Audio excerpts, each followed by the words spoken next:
What's going on, guys? I'm Josue from Josue's Exotics, and this is the P&E show as always. And I got my boy Ball Python Love here. Go ahead and introduce yourself. What's up, everybody? Ball Python Love here. We go live every night. I wasn't there last night. Good to be back. And so tonight for you guys, what are you gonna say? No, I was gonna go for it. Same thing. Yeah, tonight, guys, we got a special guest for you. We got Stanley's Reptile crew from Instagram. So here we go. Hi, guys. So how's it going? It's good. Going good. Let's see who we got here in the chat. We got CSL, we got Welcome, Benjamin, Dragon Whisperer, Sanders Family, Hi, Prehistoric Companions, Todd Autry, Danielle, Rescued Replicated Reptiles, Moon over Miami. Welcome. There's Reptiles. JNG. I can't see the chat, and I tried to put it up on my TV, but I still can't see it. So, sorry. I'll click into it every once in a while. Fitz Family Constrictors. We got a whole bunch of people here on the live stream, so we appreciate all you guys stopping by and hanging out with us. So tell us about where did the name Stanley's Reptile Crew come from? I have a bearded dragon, my first bearded dragon. Well, I had one when I was a kid, but my first one recently is a female named Stan. I thought it was a boy, and I named her Stan. And she has MBD, and that's where the name came from. She was my first. So as it went on, I was naming my Instagram every time I got one, I would add the name to it. And it just came to a point where I was like, I can't add 14 names. So it became Stanley's Reptile Crew. Oh, fair enough. Fair enough. So. Oh, yeah. Reptile Feedings, DWR Exotics. Heck yeah. So tell us, what are some of the animals and stuff you got? We talked about it backstage, but I have 7 bearded dragons. I have a Euromastix. I have a crested gecko. I have 3 leopard geckos. I have a ball python, and then I have a savannah monitor. Oh shit. Yeah. So how old is the savannah monitor? It's a baby. It's literally maybe this big. I've been seeing a lot of people with those, man. I've been wanting to get one for a while. They're real cool little lizards, man. And they get pretty big too. They do. I actually saw some that were big when I went to the show, and I was like, I can't wait for Sage to be that big because I'm gonna walk her like a dog. Just walk her around I think it would be hilarious for my neighbors to look at me like I'm crazy. I think it'd be all right. I feel the same way sometimes too, man, because I like something. Because reptiles in general, people look at you weird. You say you like them and all, so I do. I went to the doctor's today, and I was talking to the lady as I was walking out, and I was like, yeah, I'm into the reptile community, and she's like, how many do you have? And I was like, 14 right now, but I have 2 more coming. And she just kind of looked at me like I was nuts, and I was like, I think it's normal. I don't know. It's like, I'm sorry. It just seems, now that they're all here, it just seems like they've always just been here. You know what I mean? Like, it doesn't even, it's like normal to me. Because I got a whole group of them myself too. So I got everything you could possibly think of under. I'm real big into frogs, so I got like in this one back here, I got the red-eyed tree frog. Well, you can't really see it, but I got that tank back here. I have some leopard frogs. I got a dart frog. I got a white tree frog, Patman frog. As far as that's all the frogs I got, and I got like a couple I got like some Mediterranean geckos. I got like a day gecko, some ball pythons, garter snakes. I absolutely love frogs. I think they're hilarious. Like, I am constantly looking at them with their little hats on, and it cracks me up. You talking about the garter snakes? No, the frogs. Have you ever seen the videos of the frogs with the hats on? No. I'm gonna send you some because it cracks me up, and I think they're adorable. I will. Yes, please do. I will, absolutely. I've seen like little garter snakes, and so people been like put hats on those. That's what I thought you were talking about. No, man, there's videos of frogs with hats on, and it cracks me up because their goofy little faces like scrunched down, and it's cute. It's really cute. Yeah. Yeah, I got like a whole zoo over here of animals. I just like to collect like I had like a idea of kind of all the ones I wanted, but I don't know. They just kind of grew to what I got now. But still, you got that one badass Eurymastix though. I do. She's actually really cool. She might be out. Let me see if she's out. If she's out, I'll show you. Because one of our friends, Dragon Whisperer, he had one. And he showed it to us, and we got to like kind of hang out with him and like talk about him a little bit. She is awake still. She's not really. I don't know if I can flip it around. I can try to show you. Can you see her?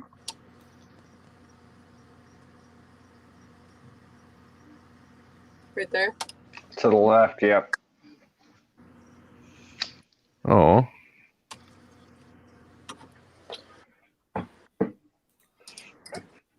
She is super sweet. She's a little thin, but she's doing much better. So I just know like they're real particular, like you said, with them temperatures we were talking about, like backstage. Like you said, like 140 degrees. Well, so if you read up on them, it says 100, but then I talked to one person and they said 120, and then I ended up talking to Evergreen, and he was like, I tried every single temperature with them, and when I hit 140, that was mint. It was perfect. They digested, they were active, they ran around, and so I put her to 140, and ever since then she's been like a completely different Eurymastix. So they must like live in the desert or something, I'm assuming. They do. She's Nigerian. She's a Nigerian. Oh, okay, I got you. So yeah, they're like little mini dinosaurs because their little tail like reminds me like not a steg. I think yes, a stegosaurus or something like that. yeah, legitimately. And when she's really pissed, you can tell because she will wrap it up or to the side and like try to hit you with it. It's kind of cool, but kind of scary. It hurts when she does hit you with it. I bet. But yeah, she's cool though. I really like. She's not really. So they get cold really easy because they need to be in such high temps. So when you take them out, they get cold really easy, and when they get cold, they freeze up. So she won't move at all. But when you first take her out, she's like cool, and she'll like slowly run around and hang out. She likes to like lay her head in my hand and fall asleep. It's really cute, but you can't keep her out for very long. So it's I kind of feel bad. But I feel like them, like a lot of lizards are like that because we were talking to a rescued replicated reptile, and we were hanging out with him, and he was saying like crested geckos are like that. You can't really handle them for like too long because they'll heat up too much. Yeah, it's like What's it? it's 15 minutes is like the tops that you can hold them because your hand temperature is 90 something degrees and they need to be in around 75, 80 tops. So you will overheat them in your hand. Yeah, what's up, Bad Blood? Oh yeah, What's up, Moon?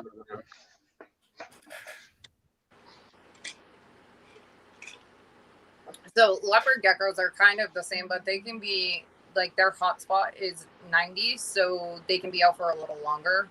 But they typically like room temperature, like they only go to the heat to digest, or at least that's all mine do. So that's one I've been wanting to get one for a while. Like I love the little leopard geckos because they're more handleable than most other lizards, I would say. Because most geckos are kind of, other than like crested geckos, like that's about the only one you can really handle. I would agree, but disagree. I would say for handling, bearded dragons are the best because they'll just snuggle up.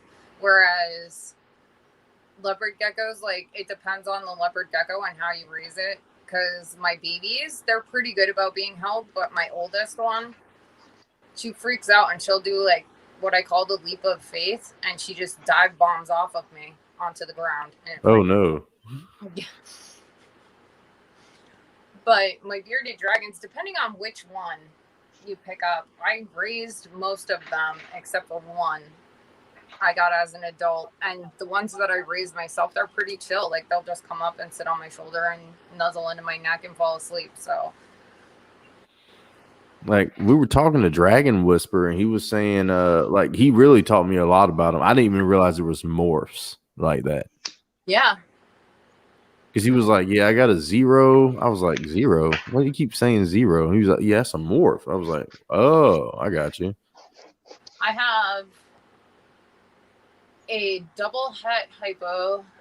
I have a het hypo trans, 100% hypo trans. I have a het hypo trans 60%.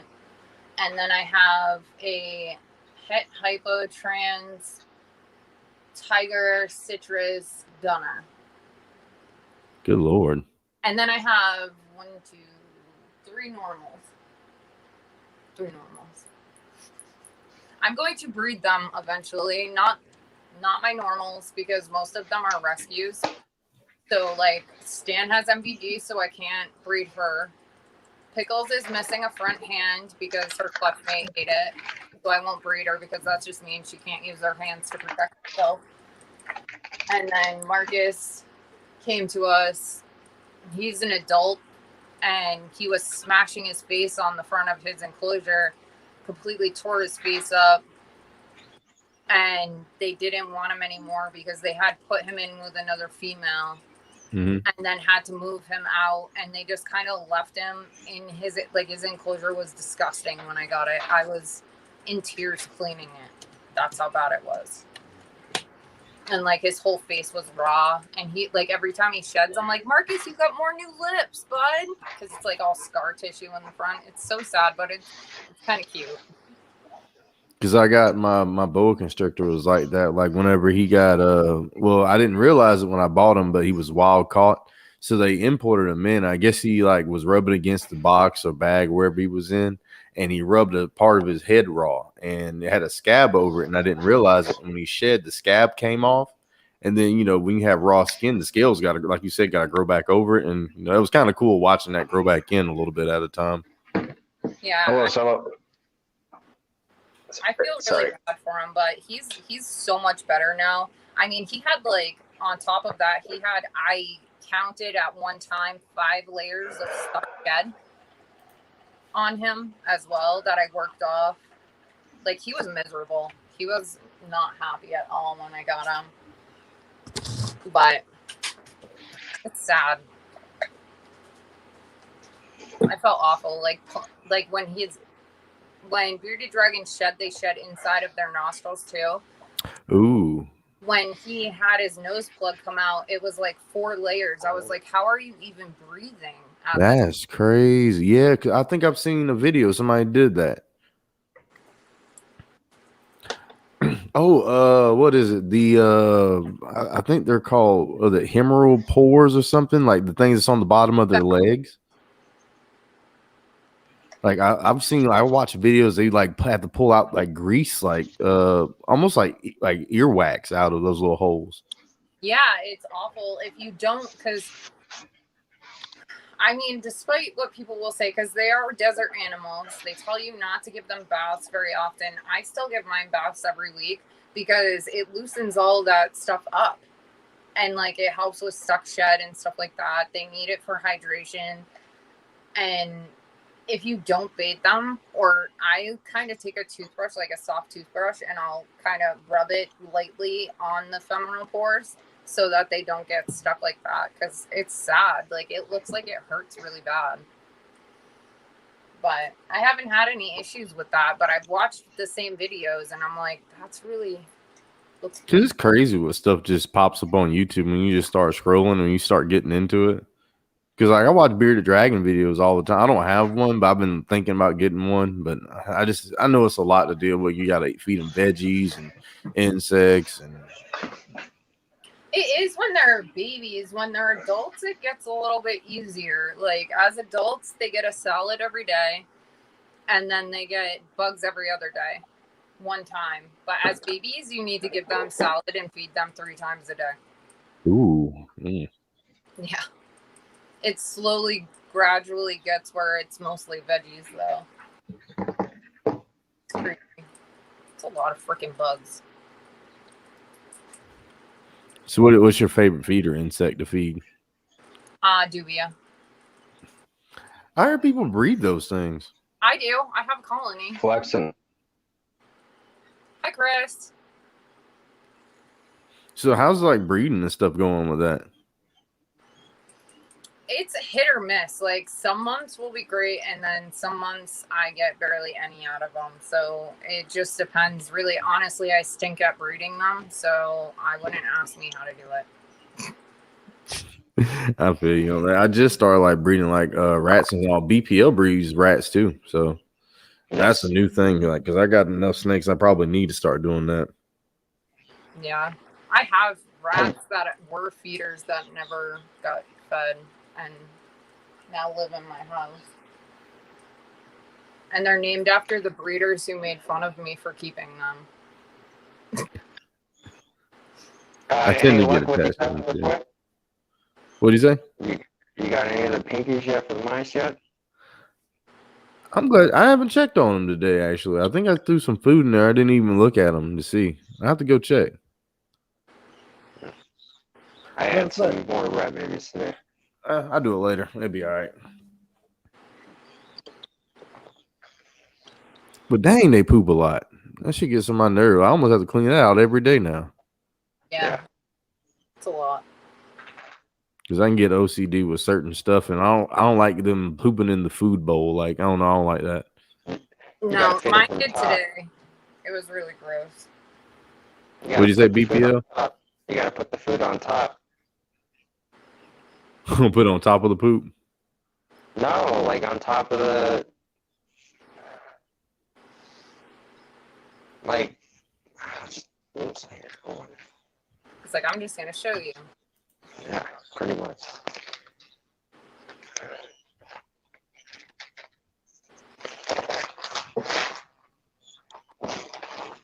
Basically, it's on top of Missouri. It's on top of the thing. They nibble it from there. Oh, yeah. See, I have them as pets, though, so they're in like a cage. Oh, okay. They take pieces at a time, and it's also better for them because then they can, eat their own feces or anything like that, or they're, when they piss on the food or shit on it and then they eat it, that could be bad. So keeps the food healthier for them, better that way. They take little chunks at a time. That is true. They said you're like got a little bit of static coming on your through your headset. Yeah, I hear it too. Damn. I told you I was having problems earlier. Hey, give me a minute. I'll join back in.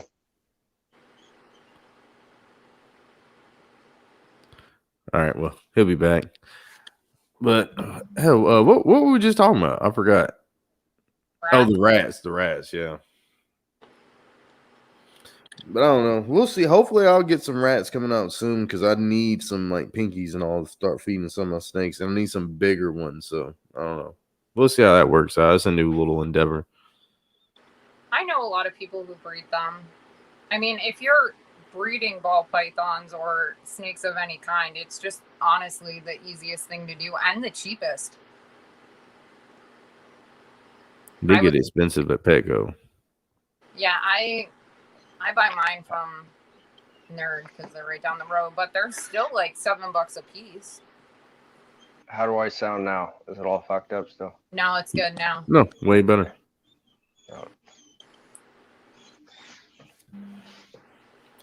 But then you start moving to the bigger stuff. Like, do you just feed mice or do you feed rats to your? Can you say you got ball pythons too, right? Me? Yeah. I have one. I have another one coming. I have one that actually diabolical pythons gave to my son. So I take care of him when my son's not here. But I'm getting a blue-eyed leucistic as well. That's like my dream snake. I am obsessed with how they look, so I'm pretty excited about it. Yeah, I got a super Mojave. He's got a real nice one because he's got a like the one that has like a little head stamp with it too with his bell. It's a real beautiful snake. Oh, that's cool. I'm getting a super lesser Enchi. Heck So, yeah. Yeah, that's what it is. And like hanging out with BPL, like he's the one that really got me learning about the ball python morphs and really just morphs in general with any kind of animals. Because you know he has like a whole bunch of crazy ones. Like what is it? The banana one. Oh, bananas are beautiful. Banana Enchi, 100% het pod. I wanted, yeah, I was about to say banana Enchi. I didn't want to say the other part without being too sure. That one's real cool. And then, well, and you got Odin. He's with the Desert Ghost. No, Odin's just a plain cinnamon. So what I got is a normal, a male pied and a female pied, just normal pied. Both are het for Orange Ghost. Same clutch, that's why. I have a normal, I have a cinnamon vanilla, I have a cinnamon pinstripe spider, I got a pinstripe spider orange dream, I got a clown, a pastel double het ghost clown, a pastel het 100% clown. Wow. I got the blue-eyed Lucy, which is a super Mojave.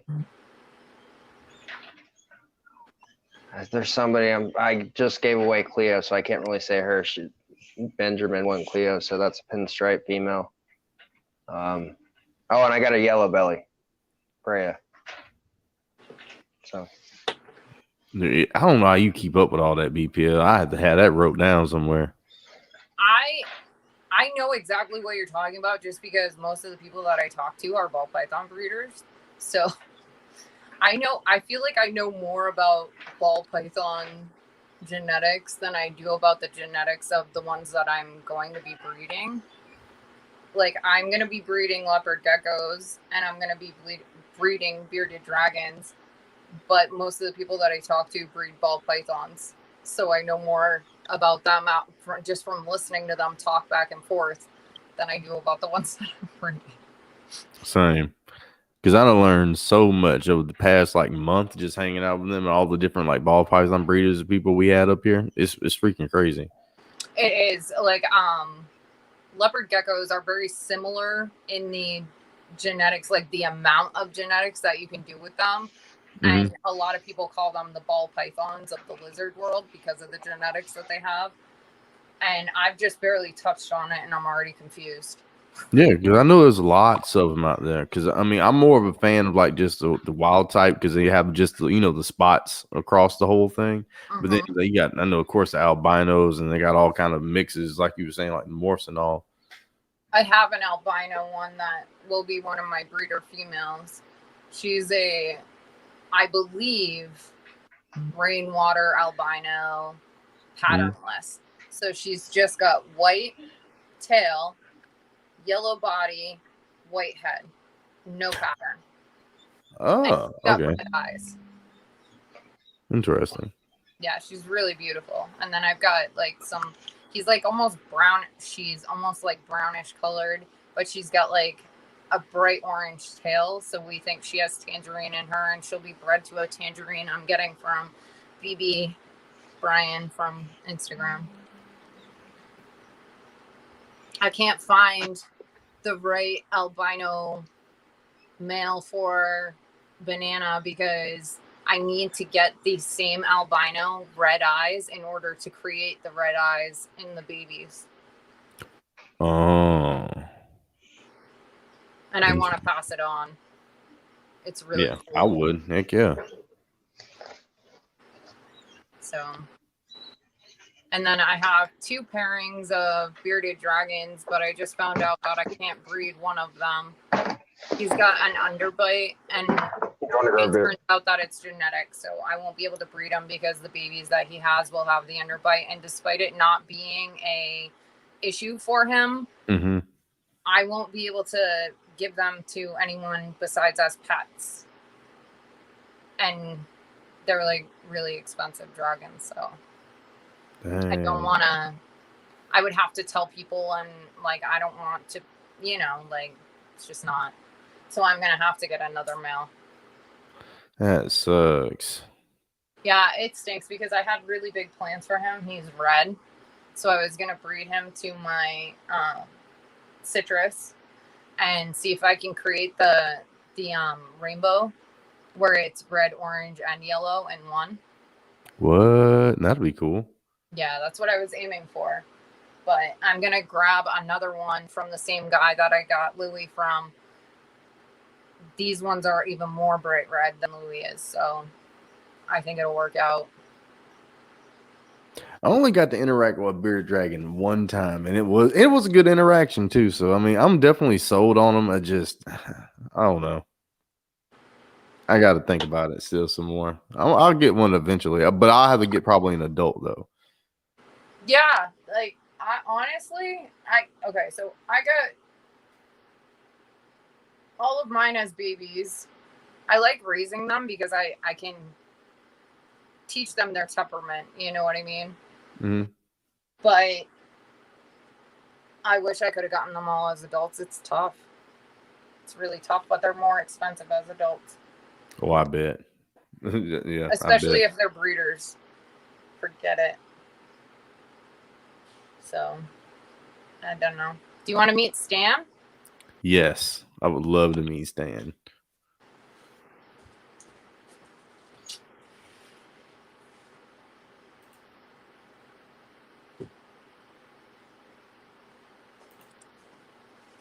I'll put you on the solo one real quick. This is Stan. Aww. She has MBD, so her front legs turn in. I don't know if you can tell. See how her front legs turn in like that? Mm-hmm. So she army crawls. She doesn't walk on her legs. She walks on her elbows like this. And then besides that, she's perfect. And that's what I like about them. Like, they're pretty chill lizards. Like, you know what I mean? They're not like real skittish. Like my day gecko, you can't even do any of that. Like you even try to touch him, like he goes crazy. Stan, like I'm pretty sure. So a lot happened with Stan. We got Stan as a baby. She came to us with MBD. I didn't know because I didn't know a lot about dragons when I got her. Mm-hmm. She wasn't growing. I didn't know why. I brought her to the vet. The vet didn't know why either. Because I brought her to a non-exotic vet. Yeah. An idiot. And then I was giving her a bath and she was drinking. So when bearded dragons drink, they stick their mouths in their heads into the water. And when she was drinking, she inhaled the water through her little nostrils and she drowned. And we resuscitated her, and then she refused to eat. for a really long time, and I took her to the vet, and the vet told me to put her down, and I said no thank you, and I brought her home and I read everything I could and basically taught myself everything I could about bearded dragons so that I could save her myself. And That's crazy. Yep. What? And that's why I named it Stanley's, because I went through so much with her. I thought she was going to die repeatedly. One of my first stories on my page, if you scroll all the way back, is Stan's story, and you can see how thin she was. She was like nothing. There was nothing to her. I thought she was going to die. So I stayed up with her for 2 weeks straight. I didn't sleep because I figured if she was going to die, I would be there with her. And it bonded me to her. And then I have all these reptiles because of it. So she's amazing. That's crazy. I'll be attached to her too. Like, I mean, She was dead. That's been a lot of work. She was dead. She was not moving. She was not doing anything. And for 5 minutes, we sat there trying to revive her. And then finally, she coughed a shit ton of water out, and here she sits. Well, I'm glad she's all right. And I mean, heck yeah. So I take her story and I teach people about MBD. I have a second page dedicated to just reptile MBD and learning about what it is and how to treat it and how to prevent it, because it's a very preventable disease. So, because what is metabolic bone disease? I think. Yeah, it's metabolic bone disease. It's actually where the bones become soft. So what happens is they don't get enough calcium. So the bones start eating the calcium. Like their bodies start eating the calcium from their bones. The bones become soft and stuff like this, where arms twist. That happens. Their jaw, like if you were to get close to Stan, you could see that her jaw is not the same as a normal bearded dragon. It's kind of to the side. So the front is straight and then the bottom goes off to the side. It's called rubber jaw. It's a very common thing for bearded dragons with MBD. Hers is actually hard now because I've gotten her to a point where she's at standstill. With her MBD, it hasn't progressed any further at all. But she won't live as long as other bearded dragons, and she has a lot of digestive issues because of it. You just fucking hiss at me. She's pretty normal. Fucking hiss at me, old bastard. What you doing over there, BPL? Oh, I pulled out BMO. Now he just like hissed at me.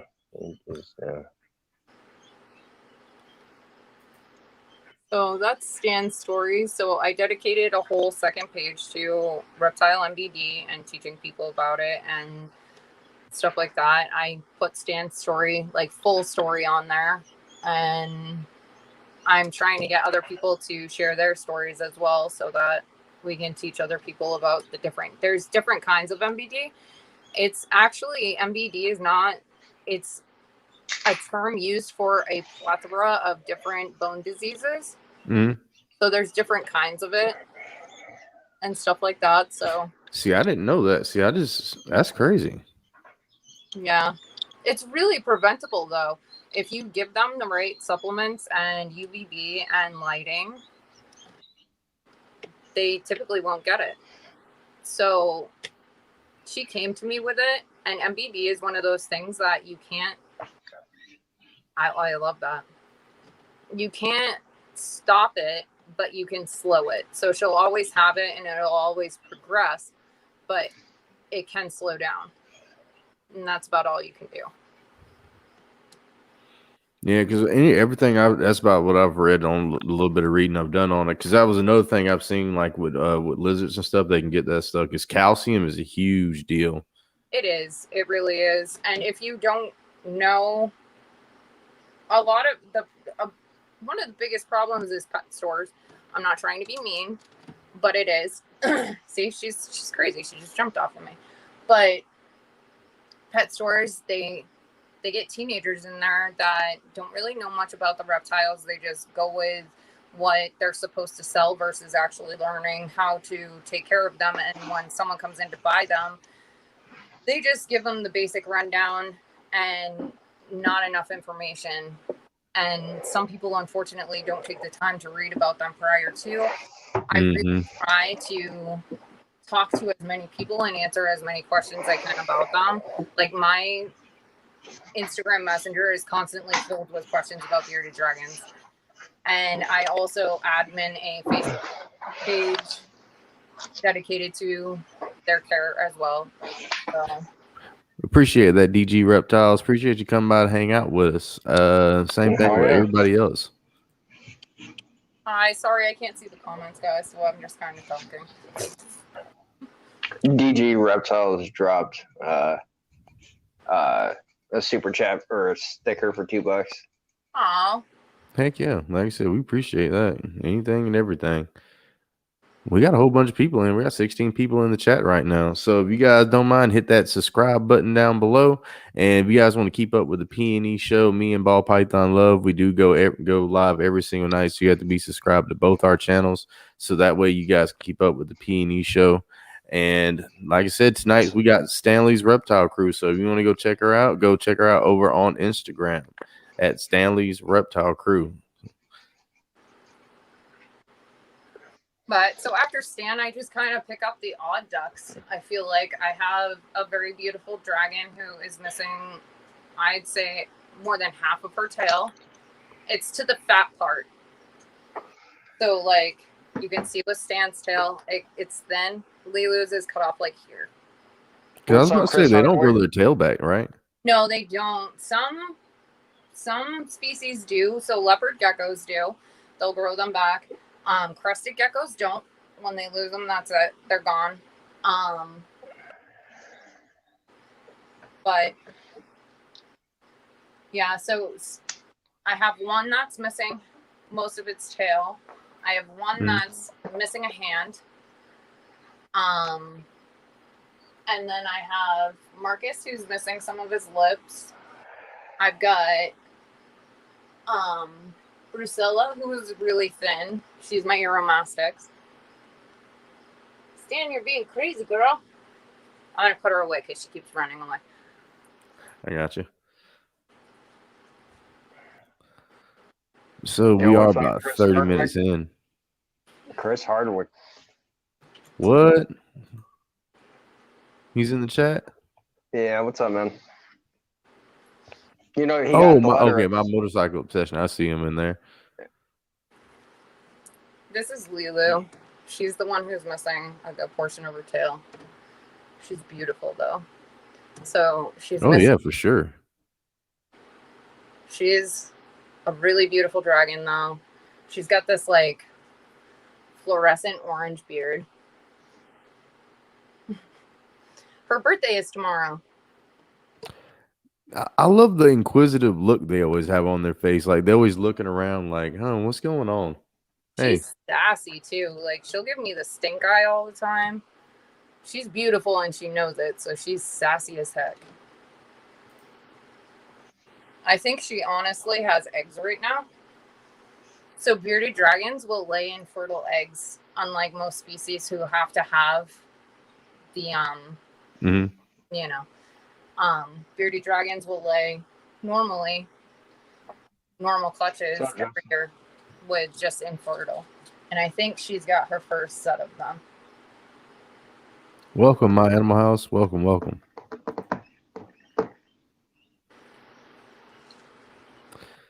right. So we are about 30 minutes in. So we do like to give some shout outs and stuff. So if you want to read off one of the lists over here, you can. Absolutely. I'm gonna get she's running off, but I am here. Oh, so which one do you want to do, BPL? I'll do 2. Number 2. All right, cool. And you can do number 3. You do number 3 and I'll do number 1. So here we go. All right, guys. So we got 17 people in the chat right now. So all these people here on the screen are all people that's come up here on the P&E show to show us love and support every single night, because we do go live 7 nights a week. So make sure you guys come check us out. And the first one on the list is Ball Python Love. Super chill guy. He's the host here on the P&E show. He's the P and I have the E.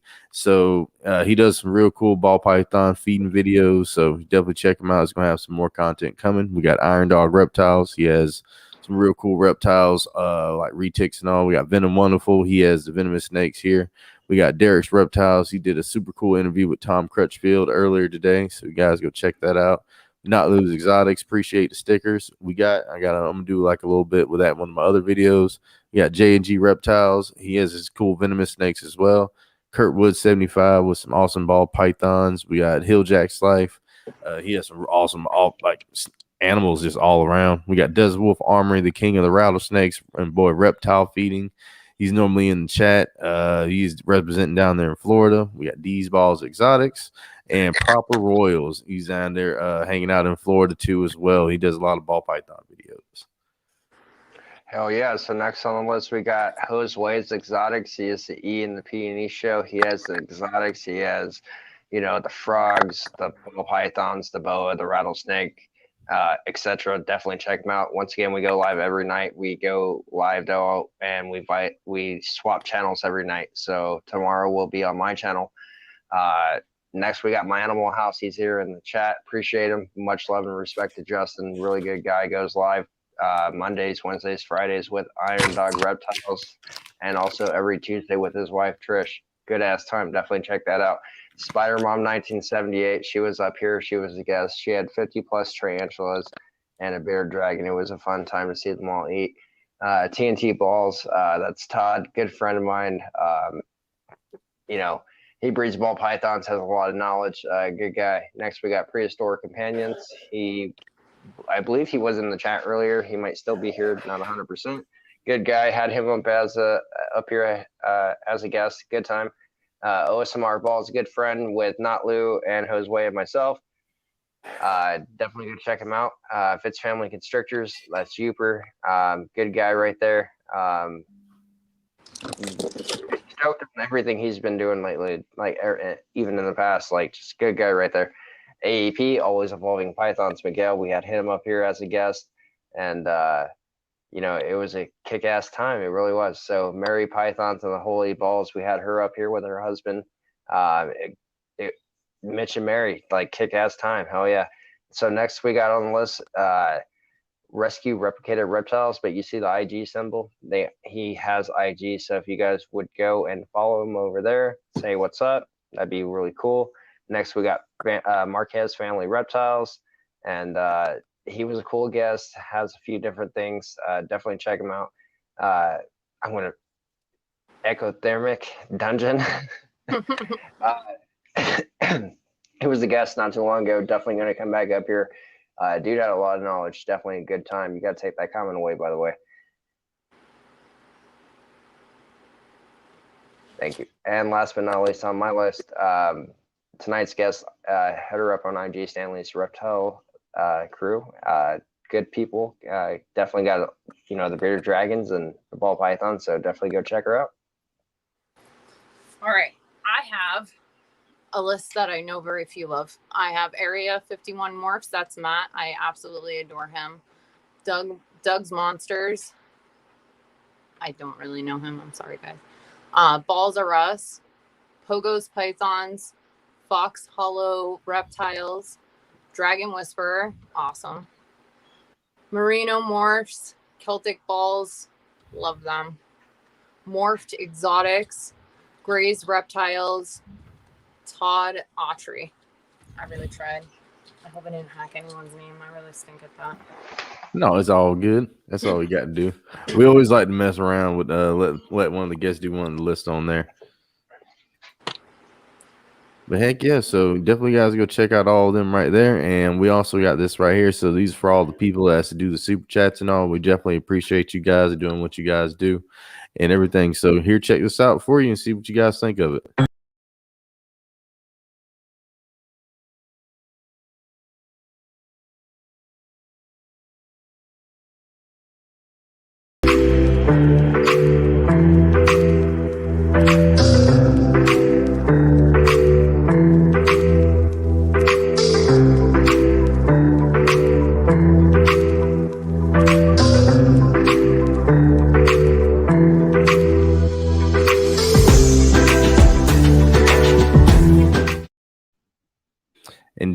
reptiles, we will be adding you on there on the next one. I didn't do it tonight. Sweet. So to answer, there was a question in the chat about giving too much calcium to bearded dragons. You can actually over calcium all of the lizards. It actually causes the same kind of thing where it stiffens their bones, so they will be stuck in one place versus them twisting. I was wondering. I was just about to ask it on there because I seen that. Yeah, I have a very specific way that I do things here. I'm very regimented in everything. I had to learn to be that way because of Stan. So what do you do like calcium wise? Like, what do you use? I use 2 different kinds of calcium. So they need regular calcium, but they also need calcium with D3. Mm-hmm. So I rotate between the 2 of them every other day. And then on Wednesday, they'll get a multivitamin and a probiotic. So I use like that. I just use that Reptile stuff. I know it got D3 in it, but I mean, I just kind of dusted in that stuff. I got to get some more stuff. That's why I asked. Yeah, no, I have a lot of stuff here. I get really worried. So there's supplements where it's an all-in-one type deal. Rapashi has one where it's a calcium plus, and you can just shake the bugs and throw it in. I just don't trust it. We appreciate it, Dragon Whisperer, with the $5 super chat for the top flight reptile show of the world, Craig. Appreciate it. Thank you. But yeah, so what brands of stuff do you use? Like, because I want to get some of that stuff. I use a lot of flukers. So when you're buying a supplement, especially a calcium, you want to make sure that it's phosphorus free. So phosphorus and calcium, what will happen is if you have too much phosphorus, it'll bind to the calcium and make it harder for them to absorb, causing them to get MBD as well. So when you're doing calcium and even foods, certain foods you can't give them because it's too high in phosphorus and it'll bind to the calcium. So you really got to watch the ratio of phosphorus to calcium. So when you're buying a calcium of any kind, you want to make sure that it's phosphorus free. I found that Flukers is the only brand that I can find. I'm sure there's others out there, but I didn't super research because I found the first one and was like, yes, that is phosphorus free. And if you're going to get a probiotic, get this one. Because you're not the first person telling me about them Flukers. Because I knew they make good stuff. Because I get the cricket diet stuff made by them. I didn't realize they made calcium stuff too. I have to go check that out. They do. And also when you're buying a multivitamin for them, you want to find one with beta carotene in it. And Flukers is one of the ones that does have it in it. So that's why I get this brand. And then when you're getting a probiotic, you want to get the Benebac Plus. It's the very best one that they have for them. Oh, let me put you on the solo. I want to check it out. Oh, okay. Got you. 10-4. So you mix it, half this and half vitamins, and then you put it on the crickets like that. Got you. And that only needs to be done once a week. But each reptile, each lizard has its own different supplement schedule, I've noticed. So it depends on the lizard that you have. Because frogs are the same way. A lot of them, you got to give them calcium and stuff because they need to get that stuff in the body for that.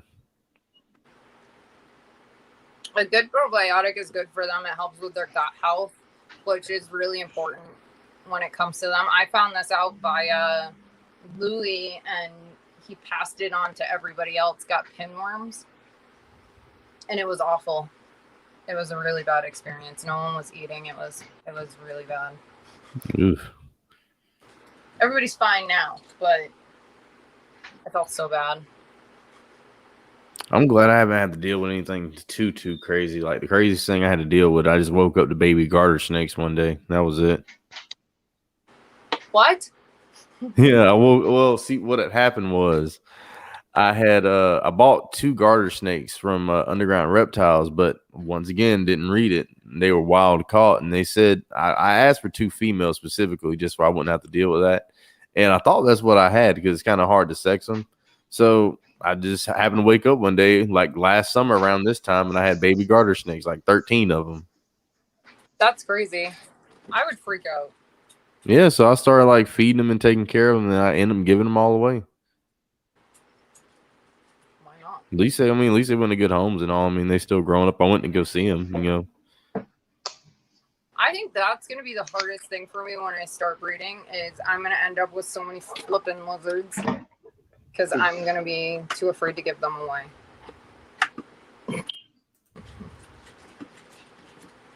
You see, he puts a bowl of calcium in with my leopard geckos.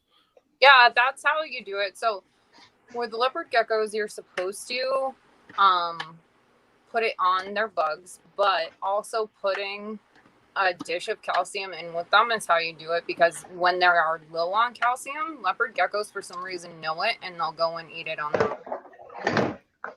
That's crazy. Like, and they just be like, oh yeah, I feel like I'm a little low on calcium today. Yeah. But yeah, I'm pretty sure they know. It's funny. I have a leopard gecko named Saul. She's 7 years old. She's a rescue. She will dig in her calcium dish, and like literally there's like calcium everywhere, and every time I try to fill it up she does it. So every time I take pictures I feel like I have to explain it to everybody, and I'm like, it's just what she does, guys. It's always there. I'm not like not taking care of her. It's just literally she always covers her enclosure with it. That kills me. Like, what'd you say? Sorry. Oh, sorry. Benjamin said, hey, ball python left. I was like, hey, what's up? My bad. But I don't know. I hate that whenever, even if you just post videos on Instagram, make YouTube videos, it does not matter what you do. Somebody always have something to say. Like, what Desert Wolf, like he has a lot of like, he does like rattlesnake videos, feeding videos and stuff. And sometimes the water bowls in his enclosures may not have no water in it. And, you know, he gets a lot of slack. Like, oh, my God, Pete, you never give your snakes water. They're dying. You know, do you really think this man don't give them no water? Like, come on. It drives me nuts. Like, I always feel obligated to sit there and say, today was a bad day. My dragons made a mess with their salad. That's why it's a mess. Or like Sage, my Savannah monitor. They have a tendency to go in and out of the water all day, but they use substrate. So there's constantly substrate in her water. And I feel like I have to tell people that because it's always dirty looking, but I could change it 6 times a day and it would still look like that. You know what I mean? Mm-hmm. So it's kind of sad. But that's what you deal with on social media, though, unfortunately. I had some nasty comments. So I had a video of Stan swimming because Stan swims, like, which seems kind of weird because she drowned, but she's like obsessed with water and she'll literally dip her head in and swim around. And I posted a video of her. It went viral. There's like 100,000 views on it. It's crazy, but I got so many negative comments from people on it. Oh, like, telling me that I was gonna drown her, and I was like, "Oh my God, she did drown. Why are you being so mean to me? Like, I didn't do that on purpose." It was really bad. I was like, "That sucks." She does. Like, it's just what she does. I'm not gonna. Me pulling her out of the water is gonna freak her out more than her swimming on her own. You know what I mean? 100%. And it really. That's crazy. It upset me for a while, and then I was like, you know what? I can't let what people think bother me as much. Because someone's always got something to say about something. No matter what you do. You could be no matter what. Yeah. Like, I take in a lot of reptiles that are unwanted and not really well taken care of. And I still get poo-pooed on. I'm like, doesn't really matter. You know? Like, at this point, I just... Because people don't take the time to, you know, get to know somebody more than what just the one picture you seen. It was Mr. Keyboard Warrior over here wants to type something up real quick instead of actually investigating into it, like finding out more about, I take in and I rescue animals and I rehabilitate animals and try to make them better. I mean, that's a really noble cause because I'm real big into animal conservation. So you know, that kind of thing. But you know, not everybody feels that way. It's crazy though. Like when Marcus came to me, he came in that crappy enclosure and all messed up. And I'm known for my enclosures. They're like mini little apartments. They're like little condos. I have a store and I make the stuff that I put in my enclosures in my store. But a lot of people are like, that's not how they're supposed to live and blah, blah, blah. And I'm like, they fucking love it. They love it. Like they are happy as clams jumping around everywhere. And I get a lot of flack for it.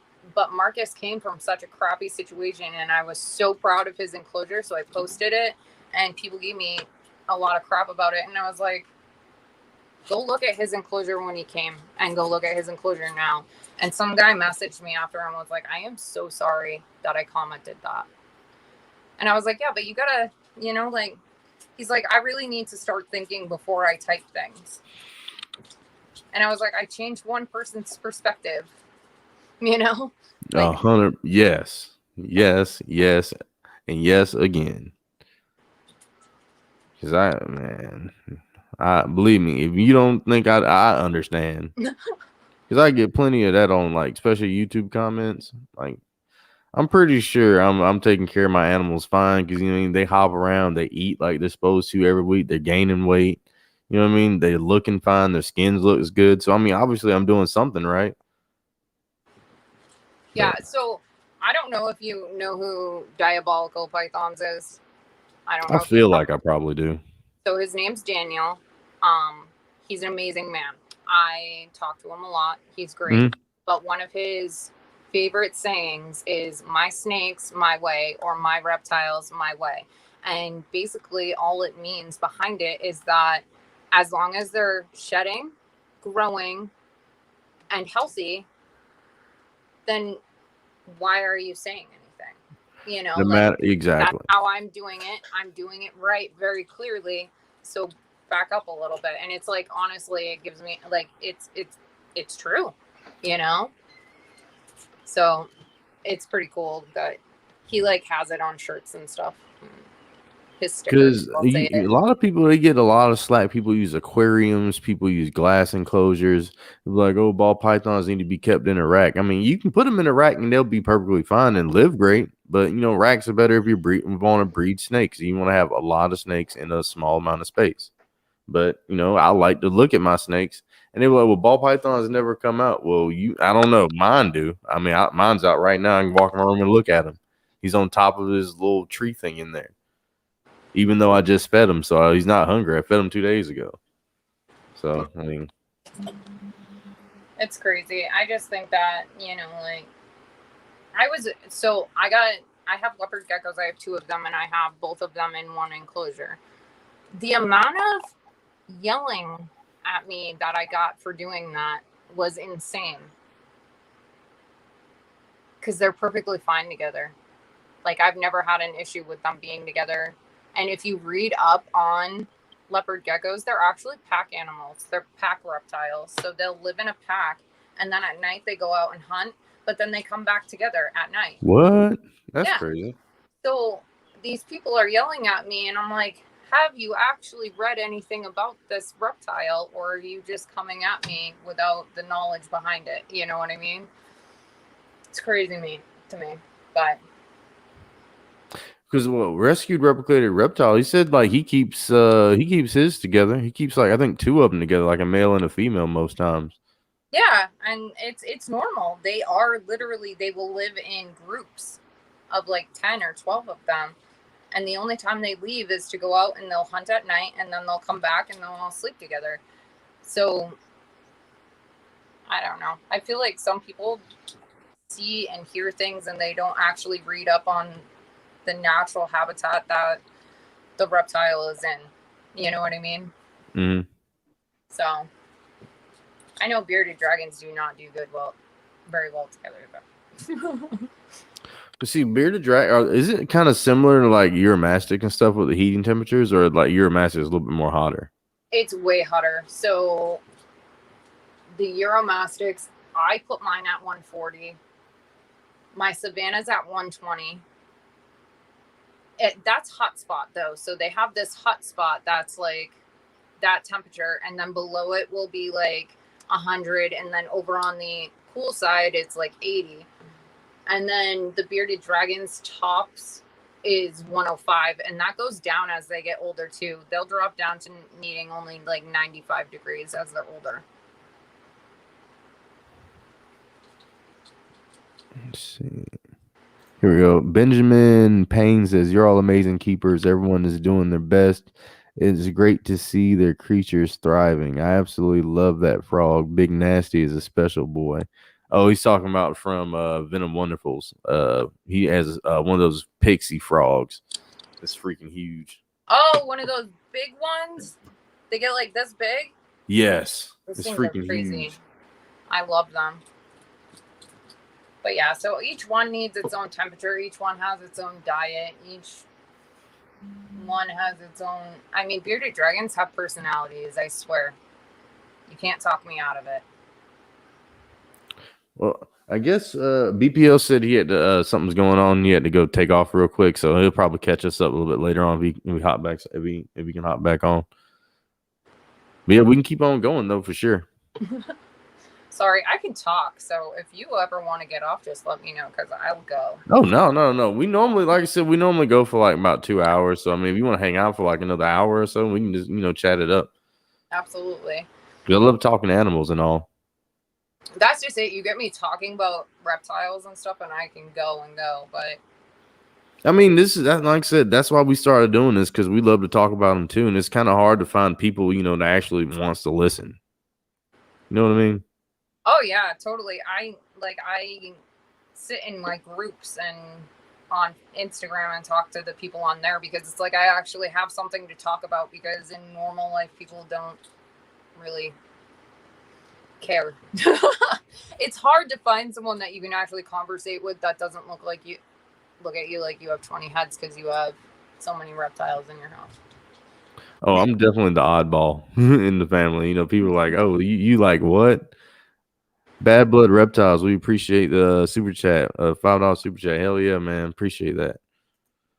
But yeah, so because like I said, I got all kind of stuff. My parents don't even come to my house like too often. Like they've kind of come around to it. My mom, she's okay with the frogs and all, but the snakes, nah. Because I do live in South Georgia. Like I don't know if I've told you, but like Georgia is like way different down here, and the ideas people have is completely different. Behind they think every reptile is bad, at least as far as snakes are. Yeah, I lived in South Carolina. I feel like it's kind of similar in that aspect a little bit, so I get where you're coming from. But South Carolina's got some stuff going on with them too right now. oh really? I don't really read anything. I'm too stuck in my own little reptile world over here. The only thing, the big thing was like I went to when I do got a rattlesnake, so I went to go pick him up that weekend from South Carolina, and that weekend there was a reptile show, it was Repticon down there, and they had it was like one of the biggest venomous shows and stuff, so they had a whole bunch of venomous snakes, this, that, and the third, and the following week they amended a law and put it into action, and they said that yeah. I heard about that. Mm-hmm. That's crazy. And the tegus too. Somewhere Florida, I think, banned the tegus and stuff. Yeah, you can't. That's so many flipping animals that need new homes and stuff like that. Like, that's sad. My friend Darian got sent a bunch of tegus from a guy who had to get rid of them. The guy I'm going to go work for, he has because I'm supposed to be going to work for Underground Reptile, supposed to. So hopefully when I get down there, like that's what he specializes in is just like tegus and all. Like I went down there and go like look at the facility and like check them out. And tegus are freaking awesome, and they're huge. I actually went to a show in Texas, not this weekend, but the weekend before, and I got to hold one, a black and white tegu. This thing was amazing. There's pictures of me with it on my Instagram because I was pick it up. It was amazing, but I was like, holy crap, that's big. And she was like, it's just a juvenile. And I'm like, oh my goodness, my Savannah's going to be huge. Yes, but see, I wonder how long it's gonna take though till he gets like fully grown. 4 years. Ooh, that's a long time. Yeah, where bearded dragons are fully grown by the time that they are 18 months old. Savannas take 4 years to get full grown. But that's a lot of bonding time because I would definitely want that when you get something that big. Oh yeah, that's why I got a baby. I got offered an adult at one time, and I was like, no, I want to train it myself. You know what I mean? Mm-hmm. So I got Sage as like a baby. She's like no longer than this Xbox controller right now. And she's grown a lot since I've gotten her. I think it's a girl. I have no idea. It's hard to sex savannas. The only way that you can tell the sex of the savanna is to watch them poop. Really? So they have 2 hemipenes. Mm-hmm. And they're in their tail. So when they're pooping, they have to push them out to the side in order to poop. So if you don't see the hemipenes, then it's a female if you see them. And I can't ever catch Sage pooping to find out. Because they do it at the most random of times. Yeah. They'd probably be at 5:30 in the morning or like 4 o'clock in the afternoon or something. Like sometime I'm not even at the house or sleeping. Exactly. I'm like, I'm never gonna know. It's all right though. I love That's it. cool to know though. I didn't think about that. Yeah, I thought it was crazy that they have 2, but apparently a lot of reptiles do. Because I said that and I was like all weirded out by it, and then everybody's like, yeah, this one does and this one does, and I was like, what? That's crazy. BPL, like he used to he pops his snake, so he actually, he can like go in there and tell like I ain't that good at all that. Yeah, I don't think you can with lizards though. I don't know. I don't really know how they. I probably wouldn't do it. You mess around, they'll probably try to bite you and stuff. You try to do all that. No kidding, right? I used a flashlight. So you flip up a bearded dragon's tail and you put a flashlight going this way, and you can see whether they're a female or a male because you can see what their sex organs inside of them. Okay. That's how I do it. I feel like it's a whole lot safer. Heck yeah. I don't want to. I've watched people pop snakes, and I'm like, wow, that's a lot going on there. And it's hard to do adults. You can really only do babies from what I understand. I don't really know much about it. So what about the new snake you was talking about you were getting? So what kind of snake? You said that was a bell? Yeah, it's a blue-eyed leucistic super lesser enchi. That's gonna, dude. I really want one of those. I've been looking into them. If I can find one for a decent price, I might get one a little bit later on down the road because I'm about to make this move or whatever down to Florida. So when I get situated, I'm definitely getting one more snake. Well, at least one more ball python. I have one. They still freak me out a little bit. I'm not gonna lie. I'm pretty honest about it. It took a lot. The other day, I was like, I have to find out the size of Voldemort. I am really scared to go pick him up. I had a friend of mine on the phone with me who breeds them, and he was like, pick up the freaking snake. And I was like, I don't want you. And I was like, look, my hand's right next to it. Can you see it? He goes, pick up the freaking snake. And so I was like, you're going to make fun of me for the rest of my life if I don't pick up this snake, aren't you? And he's like, yes, absolutely. And then I picked it up and I was like, why haven't I picked up this freaking snake before? This thing's awesome. Like, I have a couple of times, but not by myself. Like, someone was always there with me, you know what I mean? And I was just alone, and I picked it up, and I was like, this thing's pretty cool. I kind of like him. As long as you can get them to learn the difference in between food and, you taking them out and doing stuff with them, that's the main thing. Because some days when I open up the cage and he's sitting there on top of it, he gets a little squirrely on me. So, well, Daniel, who I got him from Diabolical, I keep bringing him up, but he's an awesome dude, so I'm going to. He holds each and every one of his snakes daily, even the babies. So when you get them, you can literally take them out of the bag and kiss them. My friend Shelby did it, DWR. Mm-hmm. When she got her snake from him, she took him right out and kissed him. I was like, girl, I would have had a mental breakdown. But with Daniel, you just know that thing's going to come out and be fine. Like, he is just sincerely takes the time, like, you know, you're getting something that will be a pet as well as a breeder.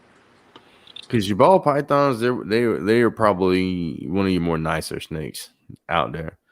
Like the boa, he fine. Like, don't get me wrong, but I've kind of worked with him a little bit, and he kind of tamed down. He's pretty nice. But when I first got him, he hissed at me. He bit me maybe once, and almost tried to strike me 2 or 3 other times. So, but ball python, you'll be fine. You'll be all right. Yeah, he's a sweetheart. He's never struck at me or my son at all. So I don't know why I'm always so freaked out by him. But I don't know. I think it's the way that they move. Because I find Reptile, like, I find a lot of beauty in Voldemort. I'll sit there and watch him. And I think he's really gorgeous. But going in and picking him up, and I think it's how they move. I really do. But I'm cool with him now. I had to get that first, like, leap of holding him by myself out, you know? Now we're good. What blows my mind is like when you start getting like different kinds of snakes, because you got your constrictors and stuff like your ball pythons and boas and all that, but then you got your colubrids. They're not really constrictors. Like, they kind of just attack something and just eat it. Yeah. So they all move completely different. Like I feel like ball pythons, they like to kind of hold on you more and like kind of hug you, versus like if I like take out my garter snake or my milk snake, you're holding them for the moment. So I mean, they can jet out your hand in a second, but you know, it's weird. It's different, and the boa is completely different than the ball python. He moves way different. Really? Mm-hmm. He does a weird tail whip kind of thing. Like if his tail is like wrapped around your arm, if he, I don't know, if he gets kind of squirrely a little bit on you, he'll unlatch his tail and whip it around, and then he'll straighten his body out, and he'll kind of like almost fall out your hands. It's real weird. That's crazy. Yeah, my son picks up Voldemort, and like, I don't know, man. So my son has been around these reptiles this whole time, and he hasn't really connected with any of them, really, but he got Voldemort, and it was like a whole different world for him. He was like, this is it. I found my reptile. Get away from me, all others. And he'll like sit on the couch, and like Voldemort will be in his hand, and I'll like snuggle with him, and Voldemort just sits there. It's so weird. I mean, it's great because it's like he found his calm place. You know what I mean? Like Voldemort calms him down. A lot that does it for a lot of people. BPL said that, and like that's what his snakes is like that for him. Yeah, I think that my bearded dragons are that for me. Like I can sit here and they'll fall asleep on me, and I'll fall asleep holding them. Like they've really calmed my anxiety a lot. Like it's crazy. Taking care of them and all the stuff that I like do, like, because I started building like custom like backgrounds and stuff. Like I like the expanding foam and all that stuff. Like it's really like it turned into like an actual hobby instead of just like, you know, having a pet. Because I was like, dude, I spend time with them. I do all kind of stuff, buy crickets, hang out with them and stuff. It's crazy. You're gonna laugh at me because everybody does. I legitimately put every single one of my bearded dragons to bed every single night. Like I will hold them until they fall asleep. I will wrap them in their little blankets and I will tuck them in, and everybody thinks I'm nuts. But it gives me that bonding time with them. Exactly. So, and because what Kevin, he has a saying from Nerd. He says, what is it? Threads of truth or something like that. Threads of trust. That's what you have to build with your animals. He says it all the time in his videos. It's true. Like, and whereas I get a lot of messages from people who need to do certain things with their bearded dragons and they can't get them to stop moving in order to do it, I can pick up my bearded dragons and I can mess with their faces. I can open their mouths. I can close their mouths. They will literally sit there, and if there's an issue, I don't have an issue fixing it for them. So I feel like it's weird that I put them to bed, but at the same time, it's built that bond with them where I can do whatever I need to for them and not have to worry about them running off. Yeah. Or being nervous about it at all. You know? I really wish I could do that with the Savannah, because the Savannah hates me. That's gonna take some time. That's all, because especially when being like a baby and all. Oof. Well, I also just found out. So everybody was telling me that I needed to put it in this big enclosure. So I built it this 4 foot by 3 foot by 2 foot enclosure and stuck it in it. And the thing's like this big. And ever since it's been in the enclosure, it's been kind of getting meaner. And so I talked to Jeremy and he was like, that's way too big. That thing should be in a 20 gallon. And I was like, man, I got to stop listening to people.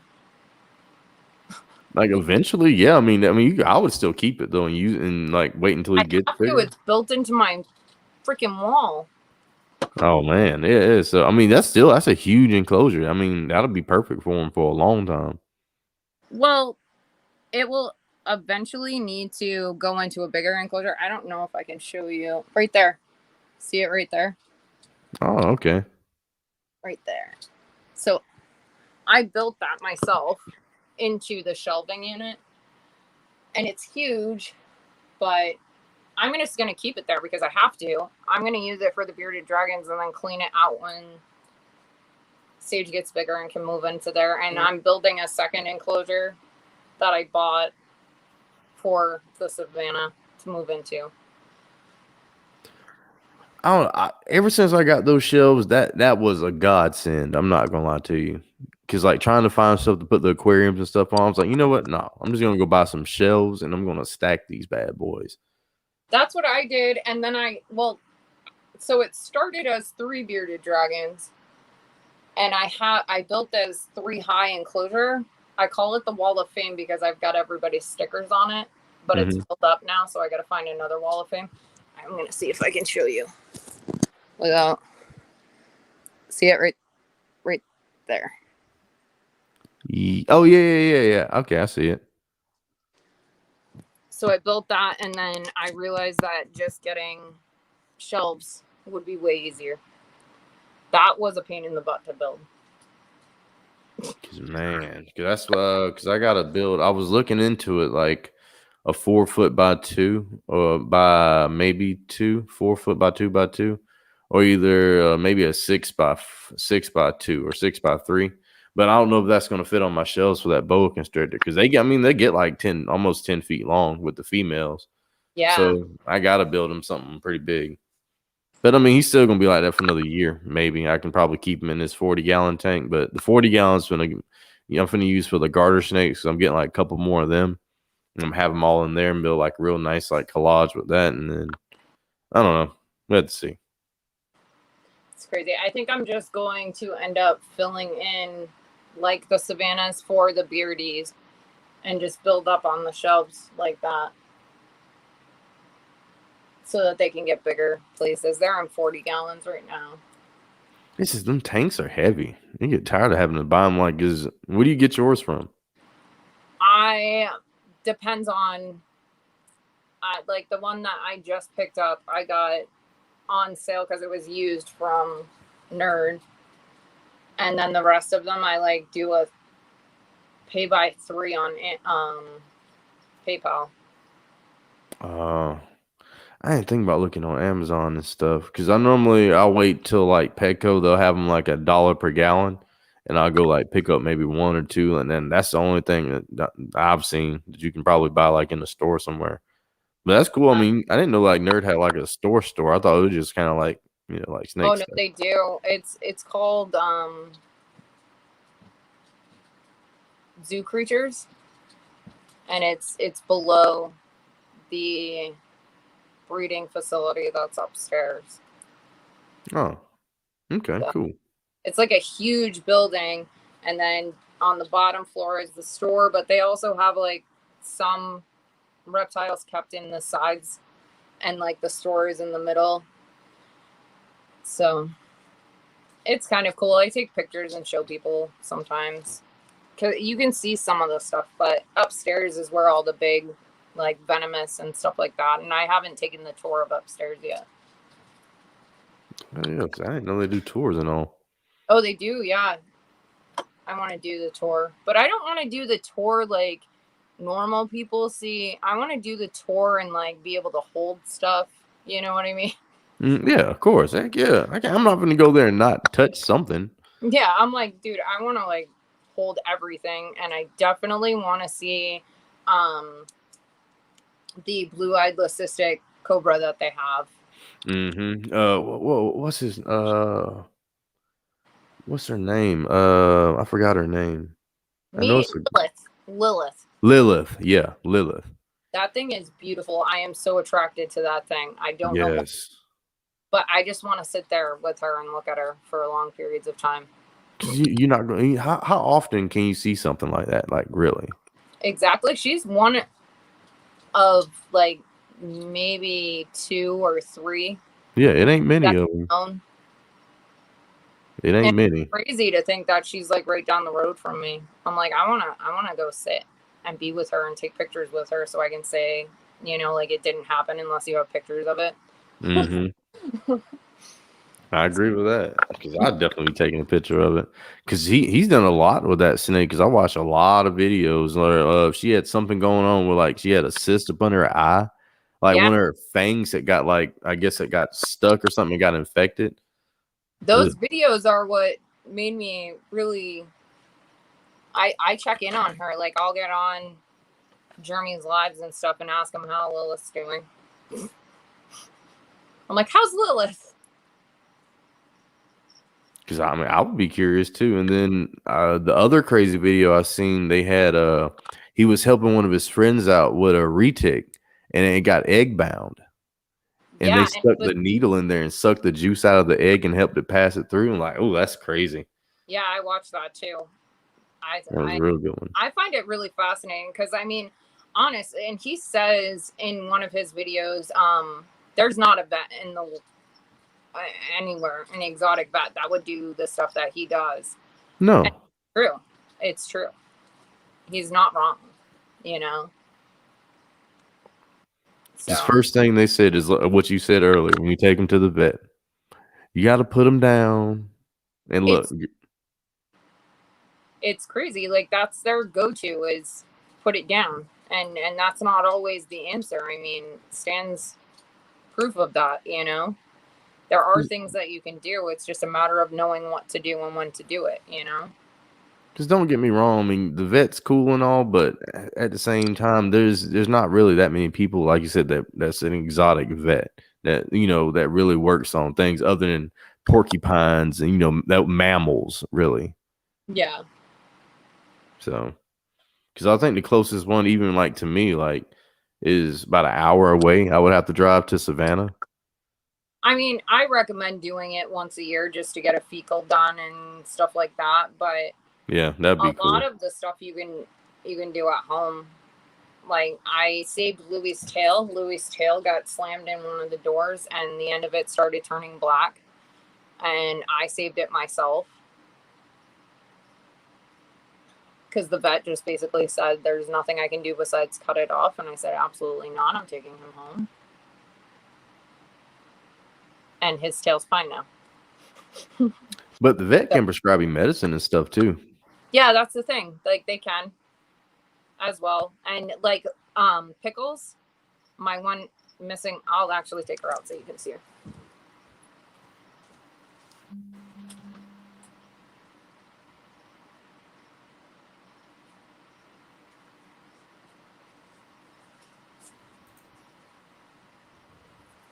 This is Pickles, and you can see right there she's missing her front hand. Hold on, give me 1 second. There we go. So she's missing one of her front hands. Aw. It got eaten off by one of her clutch mates. It's a very common occurrence with bearded dragons. They tend to fight, especially when they're together. So even as babies, they will fight over food and stuff like that. So it's very common for tail nips and missing parts and stuff like that, unfortunately. So Pickles just happened to lose her hand. But when she came to us, she had a bunch of stuff wrong with her, and she had a hole in her stomach right here. And it was like, oh, actually, you can still kind of see the scarring from it. If you sit still for a second, Pickles, but you're not going to. Hold on, let me show. So right here at the bottom, you can see that little spot right there. I've seen that. I was figuring that's what you were talking about. Yeah. It was a lot worse. It had never shed since she had gotten to me. And when she came here, she was the size of my middle finger. What? So, as she grew, because it wasn't shedding with her, it became like this huge indented hole. And that is just something that I don't know anything about. So very clearly I took her to the vet, and it ended up being like a fungal type thing. She got on medication, and every time that she's shed since, it sheds with her, and it's actually growing. Like the scales inside of there were still the size that they were when she was a baby. It was crazy. That's crazy. So the vet like looked at it under a microscope, and it was still teeny tiny baby scales inside of that hole. Dang. That's still a cool little animal though. I mean, I like to I'd rather take in the rescues and do that kind of stuff too, because I got one of my ball pythons is like that. He's got if you look on his back, it's got like somebody like put a live rodent in there and didn't like watch him, so it kind of chewed on his spine a little bit, so he's got a little bit of scarring on his back, but yeah, he sheds fine now, and he's like kind of everything's getting back to normal, so he's good. So, but I don't know, I like rescued animals and stuff better too. I do too. I like the ones that people don't really want, but I have ones that I've bought, and then I have ones that are rescues. I have a mix of both. It's not like I'm like against going out and buying them or rescuing. Like I do both of them, but I have like a special place in my heart for little guys like Pickles. Yep, same here.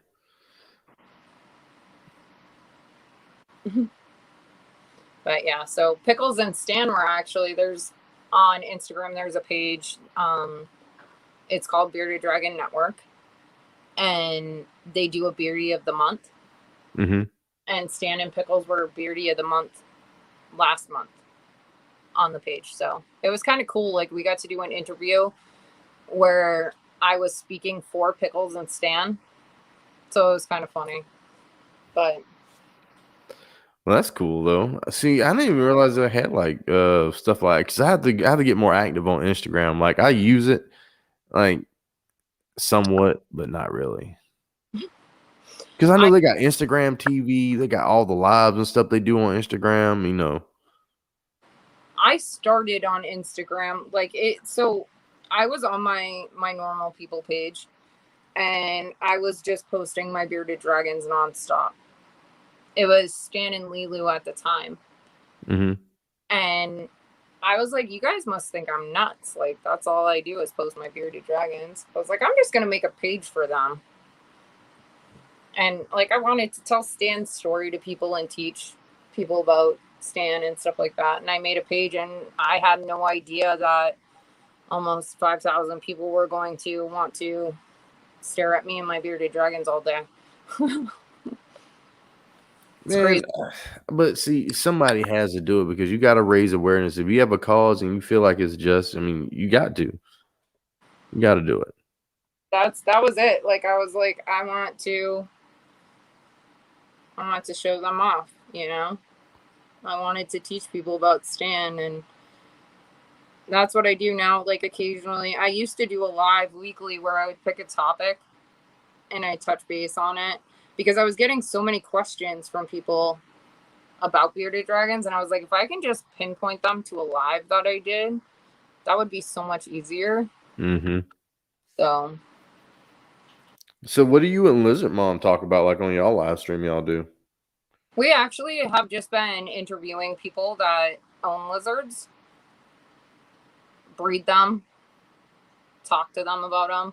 I find that it's hard to find a lot of shows that are about bearded dragons or lizards in specific.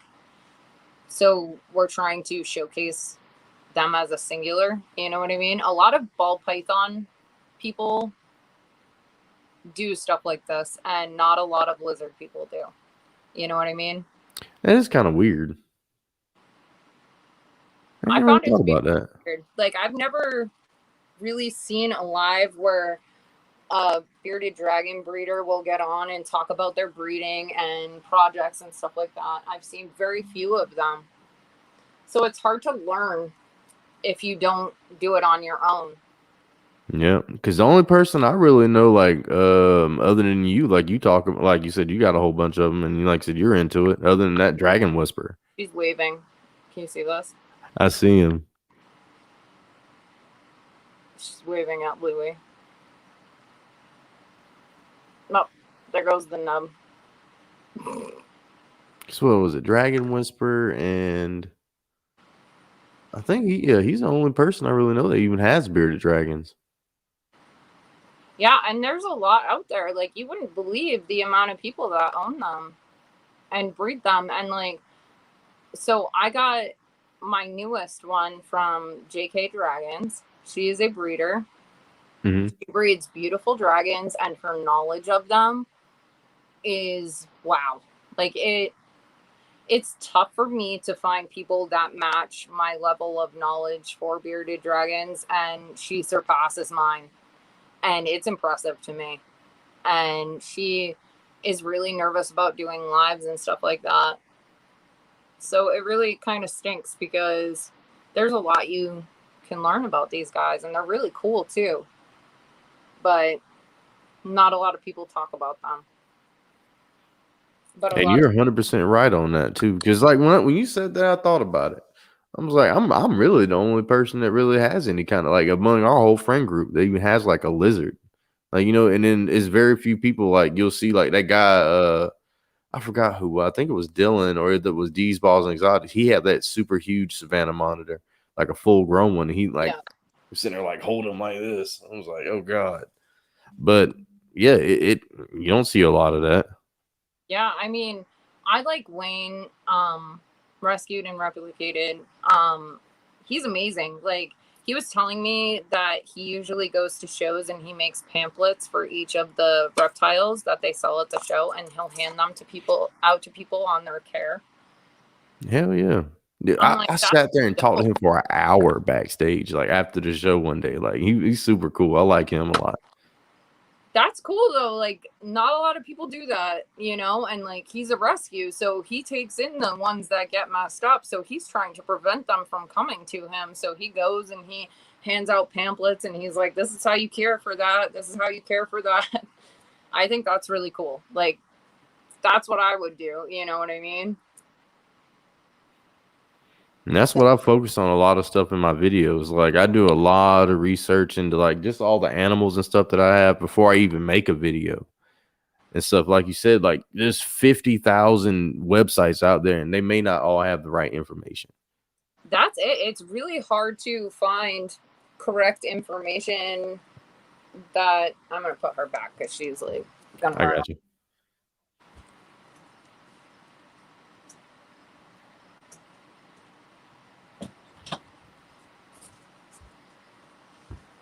But it's really hard to find the correct information out there on all animals, really, because a lot of it's like, I feel like a lot of it's outdated. And a lot of it is like trying to sell you something versus selling you the right thing. You know what I mean? Yeah. That's the world we live in today, though. Like, I mean, they're definitely going to try to do that. It's truthful, and it's kind of sad because a lot of the things that they're selling, like, don't work right. You know what I mean? So it's tough. Like, I always joke that I'm going to write the book on bearded dragons because I'm sick of it.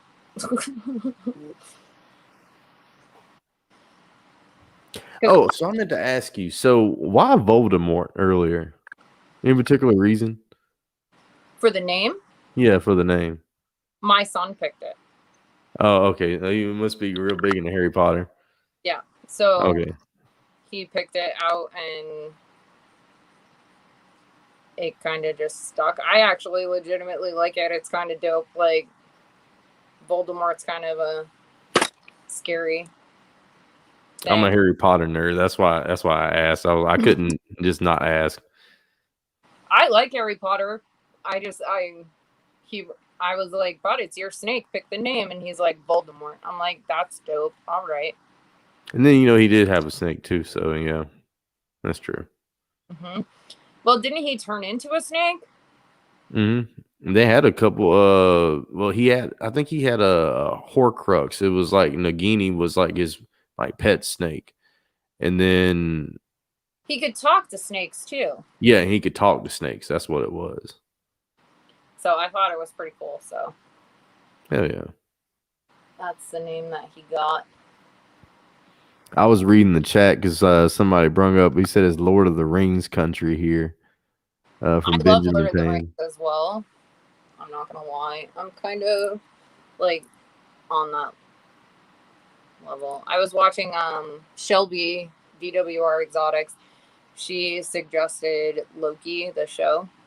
Yes, That's good. I watched just the first episode tonight, but I seen clips on TikTok. I got to watch that show. you have to. It's really good. Sincerely, I was like, yes, I'm watching the rest of this.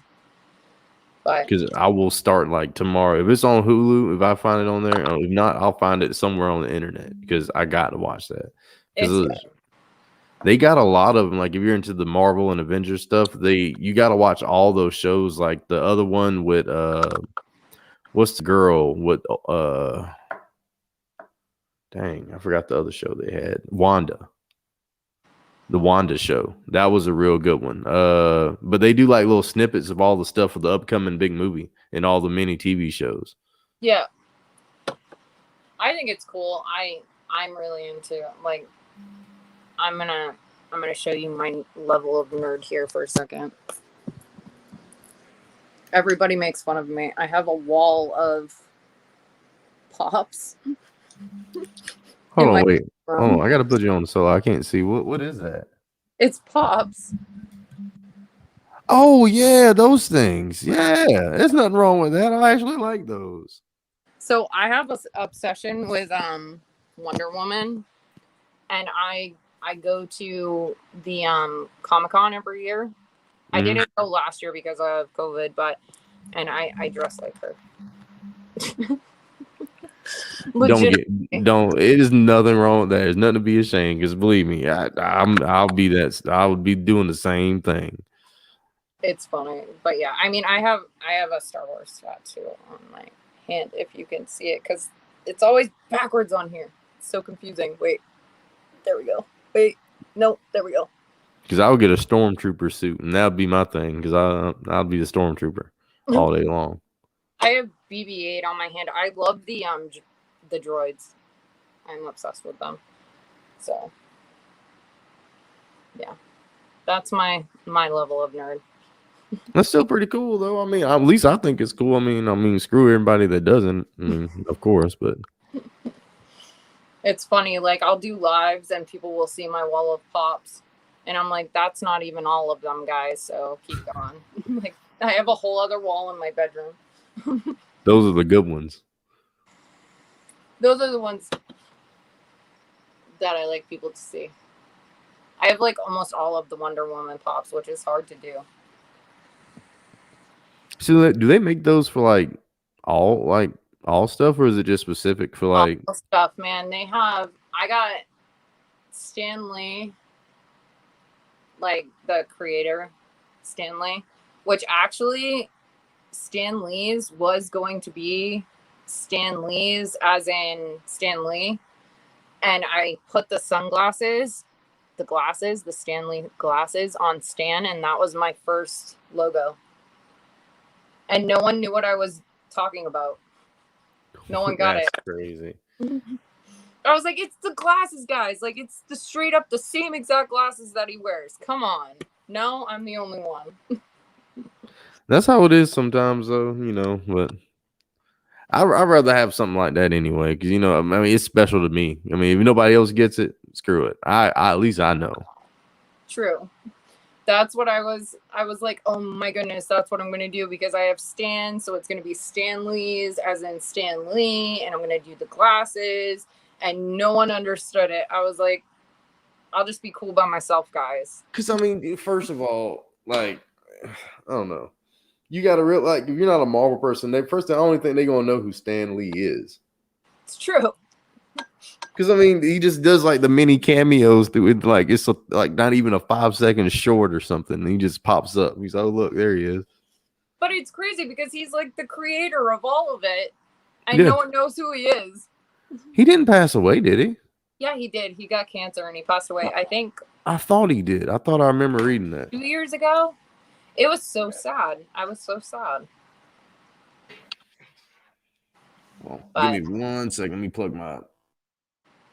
I had to move so I could plug my phone in. It was dying.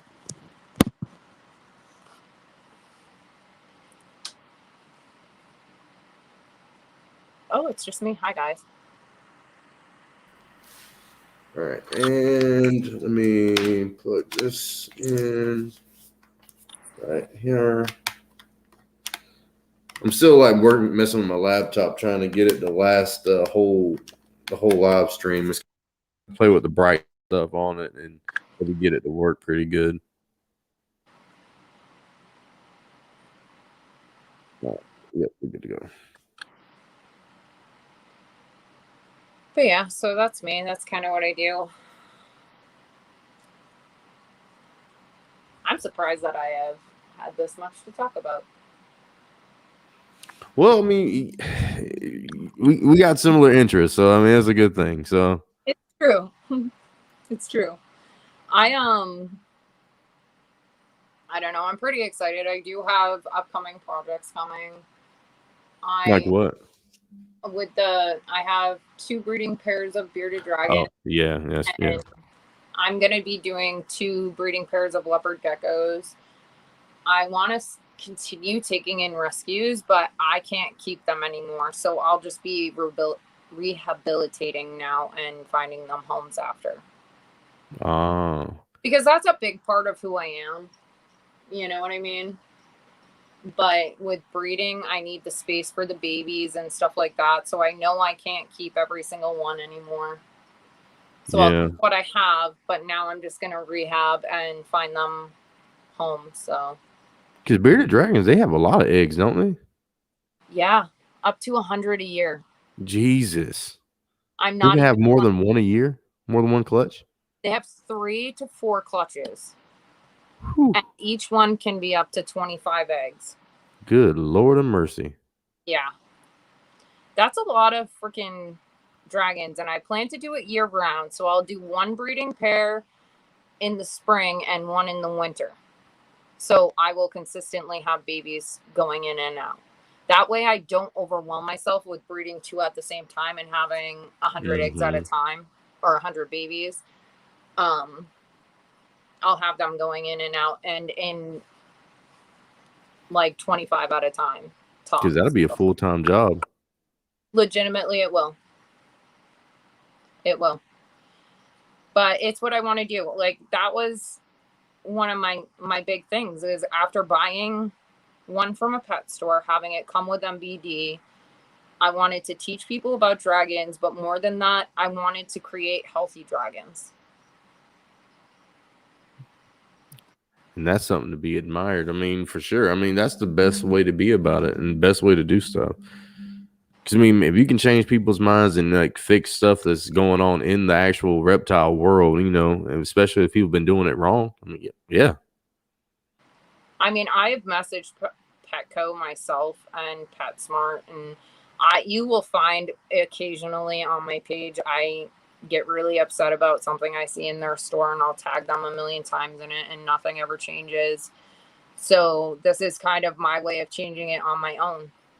Take it into your own hands kind of deal. Yeah. So it's frustrating. It's very frustrating when you are a keeper and you go into a store like that and you see them near dead and you want to take them all. And I've yelled at managers and stuff like that and it does absolutely nothing, you know? Yeah, because I even try to like get a job like up there, you know, you like maybe if I work up there, maybe I can help out and like change stuff. Like I was like, nah, that ain't gonna be a good idea and stuff. But I don't know. When I go in like Petco, like I try not to even really look too hard at the animals. I get in there, get my fruit flies, you know, gecko food. I'm not allowed to go in there anymore because it just ends up being me getting in trouble because I yell at people. But it's sad. Like so one of the diseases that bearded dragons can get, it's called the stargazing disease. And it's a neurological disease that is easily transmitted between them. And it's called stargazing disease because they look up like this consistently. And it's just, they're a neurological thing. But when you have them together, the other bearded dragons will get it and they will all die. So one of them had it, and I tried to tell the manager at the store, that dragon's really sick. You need to remove it or you will kill all the other dragons in that enclosure. And she was like, I'll have someone look at it tomorrow. I was like, look, lady, you're about to kill like 7 dragons right now. I was so upset. So I can't go in there anymore. Yeah, because I'd be right there with you on that one. Because that ain't no sense for them to do all. And then like the places where I watched a video. I watch a lot of YouTube videos, so I watched another one. It was about like the distributors for places like Petco, PetSmart, and all those places like Reptiles by Mac, and like all the stuff they do with their animals and how they import, export, and stuff. I'm like, ugh. Good Lord, it's crazy. And like when they get sick or they lose a limb, instead of actually taking care of it, they just put them down. Yeah, Like, toss man, them to the side. You could have fixed that with medication and bandages. Like, what is wrong with you? No, because they don't care about. They care about more care about numbers and moving, import, export, It's sad. supply and demand. That's all I think about. But And that, like, I try to teach people that, you know, like, don't buy from a chain store, because when you buy one, even if it's a sick one, so I don't buy sick ones from pet stores anymore because it's not rescuing. All you're doing is taking that and they're going to replace it with another one that's sick. exactly. Yep. So as sad as it is, leaving it behind, that's one less that will go in its place. You know what I mean? So It's a double-edged sword no matter what you do. exactly. But it kind of stinks. I did take Brucella though, and they did replace it with another sickly one after I took her. I don't know. Sometimes you look at an animal and you just kind of bond with it, even through just a picture, and you're like, "That's it. I gotta have that one." You know what I mean? Yep. Because that's how I felt about when I went to go look at which one was it? My day gecko. Because like, and I looked at him and I fell in love with him from the first sight, and that was what I think my third pet I ended up getting, because I got a ball python first, and then I got garter snakes. And then I came across him, and I was like, "Oh shit, this is probably the coolest thing I've ever seen." And then, you know, ever since then, I took him home, and we've been cool ever since. He lets me touch him and stuff, which is miles compared to what he was before. Like he eats out of the bowl I give him. Like if I put it up to him, he'll sit there. He won't run away. So I mean, I've made accomplishments with him. But day geckos, they just not handleable. Period. Yeah. Because they can slop their skin off. Literally throw their skin off. If you try to grab them, it'll come off on your hand. Oh my goodness. Yeah, it's a defensive thing they do. And then not only that, they drop the tails. Like Patrick's reptiles, he said he had one, and when he tried to grab it, his legs came off. What? I mean, this is what he told me. I don't know how true it is. I mean, I was kind of upset when he said that, but I was like, I sincerely am so afraid that my crested gecko will drop her tail. yeah. I don't really hold her very often. I honestly have maybe held her once since I've gotten her, because I am so petrified that, and it would be my fault. So if she drops it on her own, that's fine. But if I'm holding her and she drops it, I'm going to feel so flippin' bad. People break them off. What? Yes, I ain't lying. I was watching YouTube videos again. He was like, yeah, some guy was saying that, yeah, some people just break them off and it's real easy to do. No, why would you do that? Because they don't grow them back, first of all. Yeah, that's really mean. Like you said, if it happens, it happens. But if it happens while I'm holding it, I'll feel horrible. That's just it. I would probably lose it. I would cry, even though it's a natural response to fear for them. I would feel bad knowing that I gave her that much fear that she dropped it, and that's it for her. You know what I mean? so sad. People tear them off? Like, that's a legitimate thing? Yes. What the frick is wrong with people? Because it like the guy was explaining what did he say? He said because he said that they sometimes they can have issues with the tails later on in life or something. But I don't know. I mean, it's still. My Euromastix is more than likely going to lose her spikes because most of them do. Doesn't mean I'm going to rip her spikes off. Like, That's really? mean. Most of Yeah. them lose their spikes because it's really hard for them to shed, and in between their spikes is like a small area where shed gets stuck inside, and you can't bathe them because when you do, the water gets stuck in their tails and creates tail rot. So it's really tough, and 9 times out of 10 they lose their spikes. But it doesn't mean I'm going to rip off her spikes. Yeah. That's awful. I was hurt when I heard that. And I was like, that's the worst thing you could possibly do. That's disturbing on so many levels. Yes. You'd be surprised what you hear on YouTube. And he was like a big YouTuber too. Like, I mean, I guess it really don't matter, but it was what Go Herping. I don't know if you like watch any of his videos. But he was talking about that. That's crazy, Manos. That's like, you know, I had a lady legitimately ask me if I cut Lilu's tail off because she had seen so many bearded dragons with cut tails. I was like, why would I cut her tail off? I was like, no. That's rude. Bit off. That's rude. I was like, what kind of people would cut their dragon's tail off? I mean, she doesn't know. She doesn't know much about bearded dragons. There's a lot of people who just come on my page for just the aesthetic look of, you know, my pictures and stuff like that. So they don't know a lot. So I try not to take offense to it, but sometimes I'm just like, where does this come from? Like, no, I did not cut off my dragon's tail. I think that was one of the craziest questions I've been asked. Because typically I will write in there, no, I did not cut off the tail. No, I did not cut off the hand. She came to me this way. It's crazy that I have to do that. Exactly, because I feel like you shouldn't have to sit there and nah. But like I said, that's just how it is though on social media.